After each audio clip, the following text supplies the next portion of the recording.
Question of the Week from the Naked Scientists.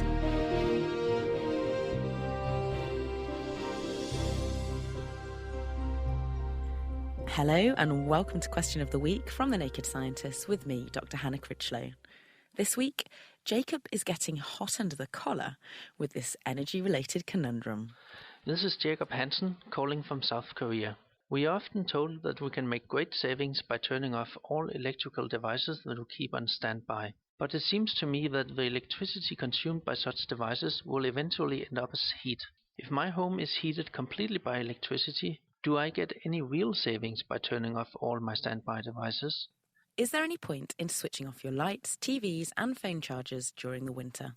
We spoke to Cambridge University's David Mackay, Chief Scientific Advisor for Energy and Climate Change, and he referred us to his book, Sustainable Energy Without the Hot Air, in which he writes, "This myth is true for a few people, but only during the winter, but it's false for most.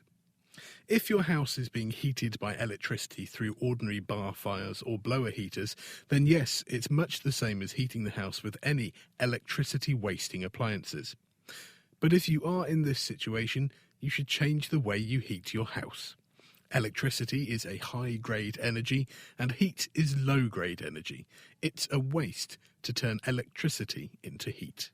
To be precise, if you make only 1 unit of heat from a unit of electricity, then that's a waste.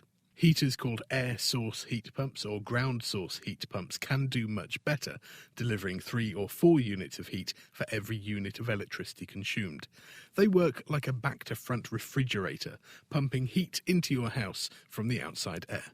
For the rest of us, whose homes are heated by fossil fuels or by biofuels, it's a good idea to avoid using electrical gadgets as a heat source for your home, at least for as long as our increases in electricity demand are served by fossil fuels. It's better to burn the fossil fuel at home. The point is, if you use electricity from an ordinary fossil power station, more than half of that energy from the fossil fuel goes sadly up the cooling tower. Of the energy that gets turned into electricity, about 8% is lost in the transmission system.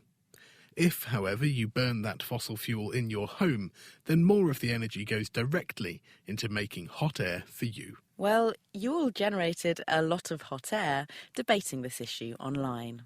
Turnip Sock explains all the power consumed ultimately ends up as heat.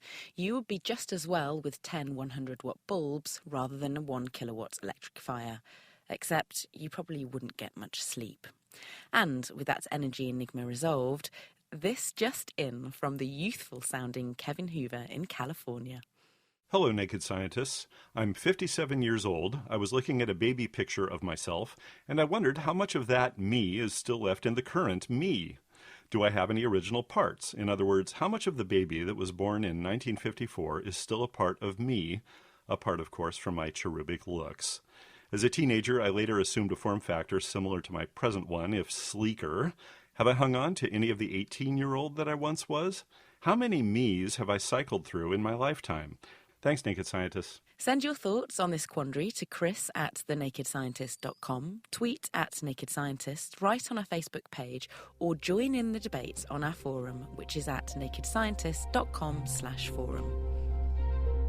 The Naked Scientist's Question of the Week, brought to you in association with the Houter Wisman Foundation, supporting science and education from Alpha to Omega.